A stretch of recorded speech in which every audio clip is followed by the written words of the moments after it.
هل حدث أن تمنيت لو أنك سكت بدل أن ترد؟ أنك تراجعت عن كلامك بعد لحظات من خروجه؟ أجل، كلنا مررنا بهذا. لكن هل فكرت أن الصمت مش ضعف، بل قوة؟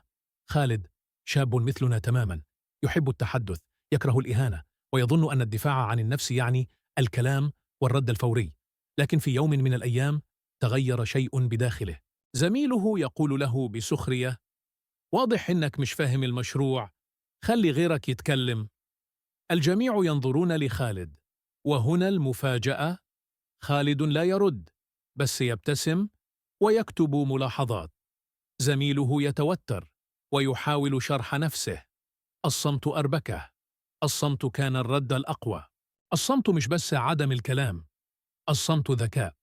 أحيانا الصمت يعني أنك قررت: أنا مش داخل حرب كلام، أنا حافظ على كرامتي. تعال نتكلم بصراحة. كم مرة رديت بسرعة وبعدها ندمت؟ كم مرة تمنيت لو قلت شيء مختلف، أو لو أنك فقط سكت؟ خالد دخل في نقاش حاد مع أخوه، صراخ، توتر، وكل طرف بجرح الثاني بكلامه. خالد وقف، قال: أنا حاليا مش جاهز أكمل النقاش، وخرج. بعد ساعتين عاد وقال: أنا ما بدي أخسر علاقتنا عشان لحظة غضب. هذه مش ضعف، هذه قيادة. أقوى الناس مش اللي بيحكوا كثير، أقوى الناس هم اللي يعرفوا متى يتكلموا، والأقوى هم اللي يعرفوا متى يسكتوا. متى يكون الصمت أقوى من الكلام؟ لما يكون الطرف الآخر غاضب جدا، لما تكون الحقائق غير واضحة، لما تكون نيتك الدفاع فقط عن الأنا، لما تحتاج لحظة تفكر فيها قبل الرد، لما يكون الكلام رح يزيد النار نارا. هل يعني هذا إننا نسكت دائما؟